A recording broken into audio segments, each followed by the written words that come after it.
Well, that was a very, very, very well-earned win on our part because we beat I think, a great team. I thought our defense the first half was the best it's been, better than North Carolina game as far as taking some things away. We did some things that we needed to do, followed the scouting report, and I thought Jaron was unbelievable early, and it really hurt us when he got in foul trouble. Hurt us a lot, and but we played a very good 20 minutes, and then halftime we warned our guys about their comeback against Wichita State. We're playing against 3 seniors and a junior, a very veteran team, and I love Farrell and Colson. Those guys are great players, and like great players do, they bounce back. We made 5 turnovers in the first 6-7 minutes after doing a hell of a job the first half. Took a couple bad shots, and they bounced right back in it. So it's still a learning key. I mean, the youth showed on our part, the experience showed on their part in that stretch. And to our credit and our crowd's credit, they got us back in the game, and it was great down the stretch. I thought Miles made some great passes tonight. He got Cash's 3 big buckets in critical time. But, we had a lot of guys that played decent. We had some guys that played real well. But we got to keep Jaron Jackson in the game. And I thought, man, there was he gets some tough calls. But that was a big difference in the game, I thought. His length and his athletic ability and the fact that the second half we just weren't quite as sharp to start was the difference. So, questions. Coach, back-to-back wins against top-level competition, setting the tone on defense. You say that, but then also that fuels the offense. Can you take us through exactly what you were trying to go for offensively, a tone you were trying to set aggressively toward the lane? Yeah, I think that's what we were trying to do. Exactly right. We're trying to be aggressive. We were trying to get our defense going, rebound the ball well, and run. And I thought we were running well. We had mismatches. Poor Josh was a little shaky with the ball, and yet he was very good with his scoring. I thought Cash pushed it pretty well. Tom pushed it pretty well. When you look at, Cash is getting 7, Miles getting 4. Tom getting 5 and Matt getting 4 assists, that means that there are a lot of guys and the ball was moving, and that's what we said we were so poor at for the first couple games. So we rebounded well, we defended well, we didn't turn it over much other than a 5-minute stretch, and I just thought the ball was moving better. We got a little tired. I mean, I'm a little concerned about our group right now. Miles hasn't practiced much, not in great shape. Kenny hasn't. McQuaid hasn't because of his injury. So, what do? We still got 2 more games in this 13 days of 6 games. And that is probably my biggest concern right now. Tom, with that stretch in the beginning of the second half, when Jaron picked up that first foul, what was the difference between that stretch versus when he picked up the 4th foul defensively? How you guys were able to lock down Colson after that? Well, that's a good question. Other guys weren't doing the job too. We weren't getting over the ball screens. They were dragging us out a little bit. They hit some rolls. They shot 50% the second half because they got a lot of layups and wide open shots, and we did such a good job in those ball screens, and I just didn't think our guards let down a little bit. Jaron got in the foul trouble, and we weren't good there for a while. A little bit Xavier, a little bit I thought Gavin did a good job, and I think the other guy that I'm feeling better about in some ways, but we probably played Ben a little bit too much because his legs aren't there yet to tell. His head's telling his legs to go, and his legs are telling his head where to go. So it's been a little bit of an issue. I got to do a better job of subbing, and yet when Jaron got in foul trouble, that eliminated that. Tom, when you walked off the court and you were looking at the stats on the video board, and then you come out and you're looking at the box score, what were you thinking when you're seeing that first half? Well, I was thinking, first of all, about our rebounding, to out-rebound them, double them up. Our offensive rebounding, to get 15, that was the first stat I looked at. The second one were the turnovers. I knew we had more the second half. Disappointing to have 13, but under the circumstances, we had like 3 real early with Josh, and then we had 5 real early in the second half. And other than that, we probably played 30-some minutes of very good basketball. And, I can't say again. I mean, I know they didn't look like it tonight, but they didn't play as well as they've been playing. And I think you could see stretches where they're going to be really good. I love his team. It's very tough matchups to guard them all. I thought they missed some shots early. Some was us, some was them. But I love Mike's team. I think, he switched defenses. He did a lot of things that I think are going to affect some teams this year. Tom, can you remember a better first 10 minutes? I mean, they shot 69% and were 12-1 rebounding edge, 1 foul. Oh, I didn't know that stat, so the answer would be no. I can't remember a better stretch. Maybe, as I told my team after, I think it was in 2000, we played UConn here, and we were up 50-some to 17 at halftime. That was a better stretch, I guess. But against a quality team that is very solid. Those seniors make that team very, very solid. And I just thought the way we played it, give us some credit, and yet I don't think they were at their sharpest. So a little bit of both ways. I think we both agreed. We both got good teams. They're going to win a lot of games. I mean, that was a good win for us. Our crowd really helped us when we kind of struggled a little bit, which is what the home court's supposed to do. And, kind of went to Miles on a couple isolations that helped us. He got a bucket. He got 2 big assists. So that was something different we haven't been doing. But we got to have Jaren Jackson in the game. He's just too valuable of a player, and he helps all those other guys when he's in. So, yeah, it was a great 10 minutes. I was kind of hoping that the game ended then, to be honest with you. Coach, Cassius seems like he just has that clutch factor towards the end of the game, just hitting those dagger threes. What is that like to have a player like that at the point guard position? Well, I think right now, we got like 4 different guys we can go to. I mean, we can go to Nick inside. He made a couple big plays. We can go to Miles anytime. And as he gets in better shape now and back on track, I think Josh Langford is a guy we can go to when we need a bucket right now. And, of course, Cassius, and sometimes I think I play him too many minutes too. It wasn't bad, 26, but a couple of stretches. And we got a little sloppy at some things there, turning that ball over for a layup and that, a little casual. But there's getting to be less of those moments, And I think what he deserves a lot of credit for, and this is what I told him before the game started. I said, the big matchup is, of course, going to be on Colson and Farrell. And, Cassius, you spent the whole summer here. You didn't go home when everybody else went home. You lifted, you ran, you worked. You did it all for this. So now you got, we were thinking of putting somebody else on him. And we said, no, we're going to put Cassius on him. And God bless him. He did a damn good job considering. Tom, that Jaren Jackson Colson matchup, obviously the length was a huge deal. He's a freshman who's got active hands, so he's probably not going to get a ton of calls this year. Like, how do you work with him on trying to stay? What's the steps for him to try and stay in games? We can't get foolish ones, One reaching one was foolish. The charge was, that was just ridiculous. I mean, he had just pulled up and hit a nice jumper in the middle of the lane, It's just going to be part of the learning curve. I mean, you think about it. I asked him to guard an All-American in his 6th, 7th college game. And one that can move. I thought Jaren he really got us going, if you want the truth. His defense, the way he guarded them, the block shots, the way he ran, he did a good job in the middle of the zone. Sounds crazy for a guy that played 12 or so minutes, but he was almost one of the stars of the game, just in the way he got us going. And then I thought Colson got a little, where he wasn't as active there for a while in the second half. Those 2 guys showed what their true colors are. Tom, what did you see from these guys when it got down to 7-8? You're in those huddles, and at that point, we were disappointed in the fact that we weren't guarding. It wasn't our offense.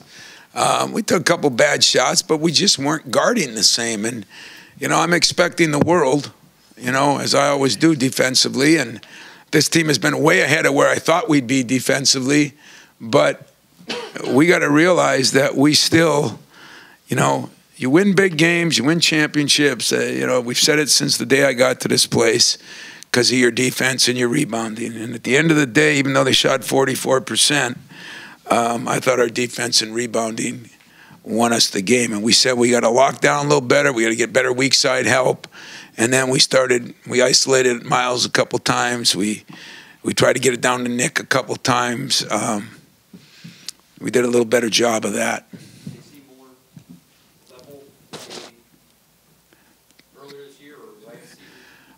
Oh, definitely better than last season, I'm still waiting, and I told Miles this, I'm waiting for somebody to get mad in a huddle and say, we got to do this, got to do that. We still need a little more out of a couple guys, if you ask me.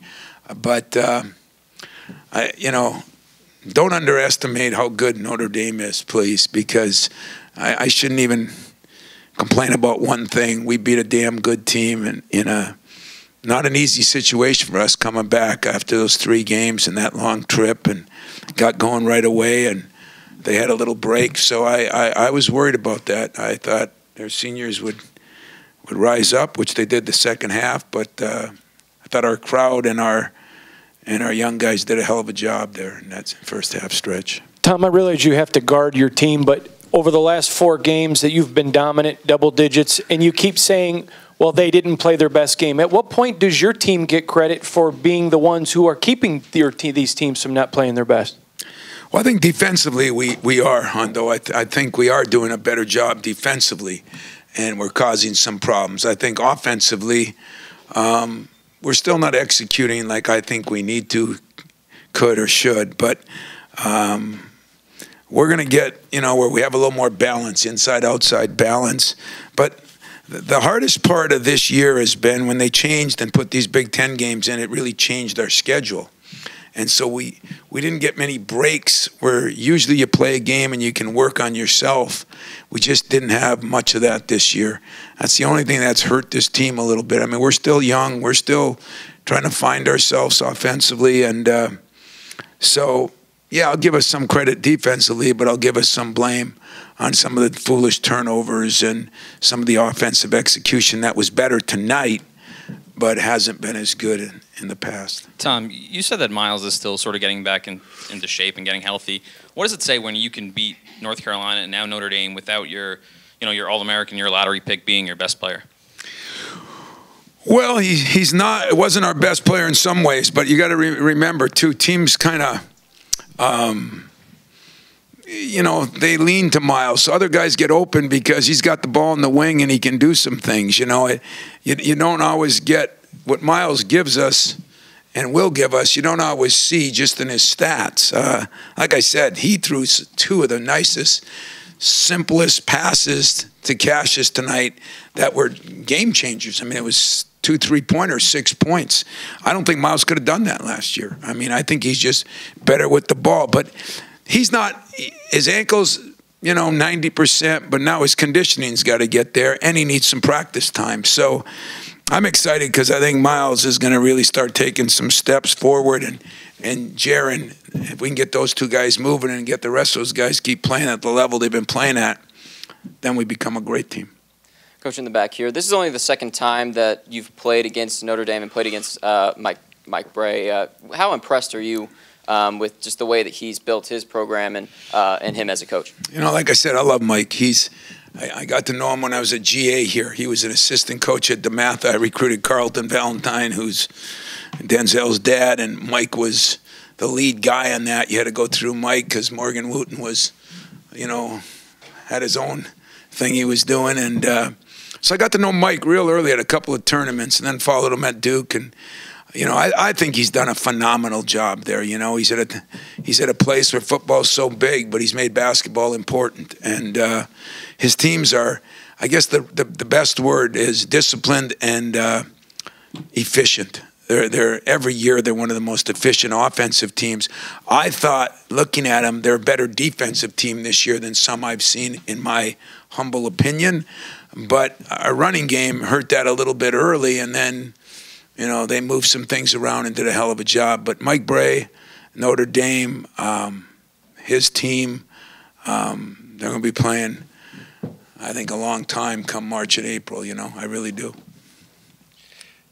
Tom, Bray talked about how good you guys were in transition. They just couldn't simulate how up and down you could get. I assume that's when you think your team is at its best, and how much is that about what Winston does, decision-making and everything else? Well, I think, Winston does a great job. I think both our point guards, what I didn't do tonight is play them together a little bit, which I think really helps because Cassius can run that lane and he can score so well. But, what really helps it, Bob, is when you defend and you rebound well and people aren't getting offensive rebounds. I mean, they got 5 offensive rebounds.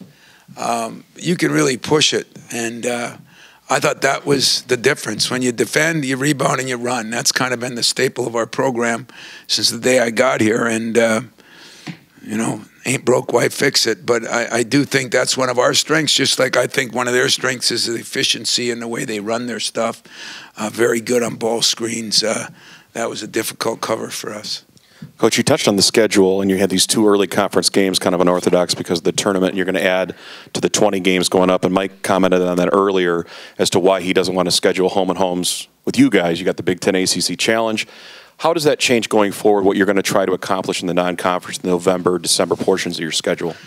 It's scary. I mean, where we're going, as we're going into 20 games, conference games, it means less non-conference and balancing it out. And the tournaments are great, but they're always in places where the travel, and when you play 3 games in 4 days or 3 games in 3 days, the negative about that is you get no practice time, and everybody wants to get better in November. You're not getting better in January, you're getting better in November. You take something you don't do, or you play a good team and they kick your butt on something, so you go to practice like Duke did. And, they killed us. I mean, since that game, we've rebounded a little bit better. And since I don't trust the lawyers anymore, we didn't even put on pads. We just emphasized it a little more, and that's what you try to do. But we have not had a lot of time, and nobody does if you're playing in those things. So I think there was a guy named Jim Boylan, played for Marquette with Al McGuire, and he was our GA, kind of our restricted earnings guys with the Cleveland Cavaliers now. And he always used to say to our meetings, Al McGuire said the most important thing in basketball is scheduling. It was over recruiting and it was over game preparation. It was scheduling. And he said he had a 3-year schedule. I got to call Jimmy and figure out how I do a better job, not necessarily who I play, but when we play him and how we can get more time and things like that. It's been a little difficult, and I think that's hard on the players. We got in at 6 o'clock the other morning. That means Monday's bad, but Tuesday isn't so great either, because that's usually gets you the second day, and that's tough. Tom, sticking with the scheduling theme, early December, Nebraska, Big Ten coming in this week already. What are your thoughts on you're just rolling right into Big Ten play now, and like you said, you don't get much of a break here. My thoughts? Why? That's my thoughts. Why? Why are we doing this, I understand why. I mean, it's kind of a 1-year thing, but it wouldn't be bad if we would have done this 2 years out so that we could have made the rest of our schedule. That's the only thing that I'm a little upset about, but I understand what they have to do, and they have to do what they have to do. And Nebraska comes in here, and, they had a big win the other night, and he's a good coach. He's beaten us here, I think, more than once, at least once. And so, nothing's going to come easy for us right now. I'm trying to survive till Tuesday. And then we get a little break and hopefully a little practice time, a little time off, a little time to heal. But this stretch has been one of the, last year's was off the charts and miles covered. This one, though, number of games in that 13, 14 days has been unbelievable. So that's going to be as big a concern for me, our team, and our health and our well-being, just as much as the teams we're playing. Anything else, guys? Thanks a lot. Thanks, Tom.